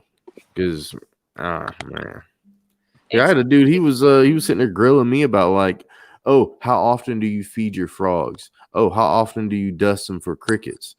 I was like, because you know you're supposed to do them this many times, and you need to be used. I was like, damn, dude, like Jesus. Like I am doing like just because you don't see me physically do that does not necessarily mean I don't. It's true. I mean, I show a minute portion of my day with my dragons and all of my lizards. Like sometimes I go weeks without posting my leopard geckos. It doesn't mean that I don't take care of them in between there, you know? Yeah. Yeah. It's crazy. I think it's insane sometimes. Like I have a it's not what is that? TikTok. I have a TikTok as well. And they will like attack you. Oh, TikTok's the worst. Oh man, like I legitimately had to go on and make a video because the first day that I had gotten Brucella, my Euromastix, I told you that I did everything wrong. And I changed it immediately the next day as I was finding out everything that I should do. But I posted a video of her on substrate that was like dirt. Man, they tore me apart like months later. I'm like, guys, she's on tiles now. Like that was one day. Like I had to go and explain this because they were like attacking me. And I'm like, this is my first TikTok that I made months ago. Like, where have you people been? Yeah. Like BPL, David, he's shadow banned on TikTok like permanently. Because he got it like somebody made some crazy comments and he got into it and dropped the F-bomb a couple times. And yeah, you know you can't do that. So I got kicked out of Facebook groups for the same reason. Because I like will fight with these people And then I get so frustrated because I know that I'm right. You took the words out of my mouth. And then I'm like, fuck you, dude. Like, I've spent all day arguing with you. Like, fuck you. Like, that's just where I get. And then I get kicked out of the groups and banned from Facebook. Because you can't teach, like, you can't teach like ignorant people, because you know what I mean, they don't want to listen to anything you got to say. And I hate whenever you know something, like you said, when you know you're right about something and they're just refusing to acknowledge it. It's frustrating. Especially, like, I have spent a lot of time learning about bearded dragons, and that's most of the time when I go into groups. It's like I'll go in and I'll read through and pick out a few that I can actually help, and then I'll leave. This guy was like coming at me, and I was like, dude, I am 100% correct. Like, if you want to go, I will literally give you the websites that I look at. I look at peer-reviewed articles. Like, I'm not making this shit up, you know? And he just kept fighting it until I was just finally like, oh my. And then, like, he played victim. And I was like, are you freaking for real? I knew that was coming. I knew that was coming. I was like, because I swore at you, now I'm the bad guy when you've been friggin' attacking me all day. Yeah, that's exactly, that's all he could do. That's all he could do. I knew that was coming. It's crazy. People are crazy, and I feel like a lot of the times they're bored, so they just sit there to argue just to, you know, have something to do. Because I guarantee you, if that person was walking down the street and they seen you, they would not say any of that same stuff to you. Yeah. They would not do that. They just do it just because they're on their phone and you just think that people, you know what I mean, that it's not going to say nothing back. It's insane. I don't know. It was crazy. Like, when I did that TikTok thing, I was like, guys, I teach people about reptiles. Like, I know what I'm talking about. I was like, back off, fuckers. Give me a second. It was bad. I have a hard time with it, but at the same time, it's like, that's just the world we live in these days, you know? Someone's always got something. Yeah. It's a damn shame, but you can't do nothing about it. Because danged if you do and danged if you don't. But at the same time, that's why, you know, you have to make sure you hang around good people, and the stuff the people you hang around with, you know, they have good intentions, and, you know, surround yourself with other people that love reptiles and all, that feels the same way. That's not ignorant, of course. But it's true, and I tend to do that now. I don't really veer from my little groups of people because I feel like it just causes trouble for me. Because it's like most people that own reptiles, they kind of generally have the same kind of vibe. Like, at least from my experience, like talking to different people, every now and then you come across a weirdo. But hey, I feel like everybody's weird in their own way, and that's what makes us normal. So it's true. I find I connect well with people that are like-minded and have, like, we may not have the same species of reptiles, but we have the same passion for them, you know? So I don't know. It's cool. Like, I love the community. I love the people in it. I don't really have a bad thing to say about the reptile community, really. no, not really. There is always that one. But I don't know. I've made some really good friends. Like, I wasn't expecting half of what has happened since I made my page. So yeah, like even all these people that's sitting in the chat that's talking back and forth, I've still been reading the chat and like keeping up with that. Like, I would have met all these people on here if it wasn't for like doing YouTube and stuff and like talking reptiles. And, you know, because I mean, for the longest time, I didn't do any live streams, didn't do any of that stuff. Then I came across Derek's Reptiles, and he was like, hey, brother, come jump up on a live stream with us and come hang out. I was like, live stream? Why?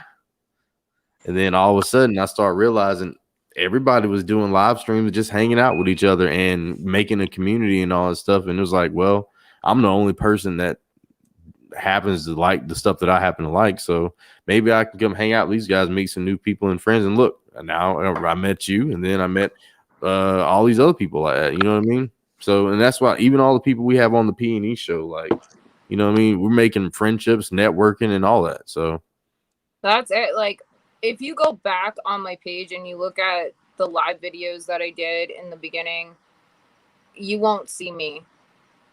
I will literally, I had it on my reptiles and I would talk.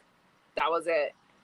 And it took until I got to 2,500 to even show my face.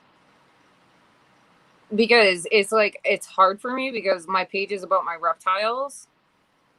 So I didn't want it to be where people thought that I was trying to make it about me in any way, shape, or form. But after, honestly, it was Lizard Mom, Carissa. I became friends with her and she was like, do a live with me. And I was like, absolutely flipping not. I'm not doing that. And she's like, you talk to me, just pretend you're talking to me. And I'm like, absolutely not. And so she ended up getting me on one. And then I realized that, you know, I like to show off my reptiles, but I have so much in here that I can share with everybody too. yes. Yes. So then I started doing the lives more often and stuff like that. So it's tough though, because I wanted to make sure that there was a balance where people knew that I wasn't trying to become something and it was all about them. You know what I mean? Mm-hmm. So Benjamin Payne says he wants you to introduce your pooch, your dog. oh, Mabel, come here. They said something about a little while ago. It was like they seen a black dog or something running around. Mabel, come on. Come here. They want to meet you. This is Mabel. A big pretty dog. She's a big girl. She's a big goof though. No. That's Mabel. She's my big goofy dog. But Let's see. Solo Butterfly says Derek wants us all to come over to his live. He said he's with Rob from Nerd. That's interesting. oh, I know Rob. Oh, So I might go check that out when we end things here because we are at the 2-hour mark. So we probably get ready to end it here in a few minutes. So if you got anything you want to say to like anybody out in the chat or anything you want to say, like when you guys go live or anything, you'd be good. You go ahead and do it now. I don't know. You guys can check me and Carissa do a live on Sunday nights at 11 or 10 p.m. Eastern Standard Time, where we talk to different keepers and stuff like that. I think I'm going to start doing a Sunday afternoon live where I sit with Stan and make salads for beardies and just answer questions. So be looking for that. I'm about to hit 5,000 and I've got a big giveaway coming up. Hey. So I've got a lot of people who are donating stuff to it. So check that out. Hell yeah. And that's really it, guys. Buy from breeders, not from pet stores. All the way. So as you guys know, I always say I appreciate everything you guys do for us here on the Pythons and Exotics show with the super chats and all that stuff. You guys don't have to do it, but you still do it anyway. So like I said, appreciate DG Reptiles and I believe it was Bad Blood Reptiles. I have to go back and check. But I definitely appreciate you guys, and we appreciate Stanley's Reptile crew for coming up here on the live stream night, hanging out with us. It was super cool of her to do that and show off a couple of her creatures and her awesome dog. And we definitely got to get you back up here coming up sometime soon. We'd love to hang out again. It was super awesome. And when we get done with the live, don't leave right away. I want to holler at you right before you leave, give you a personal thank you. So appreciate it again. And we will holler at you guys on the next time on the live stream tomorrow. So be on the lookout for that one. Have a good night, guys. Thanks.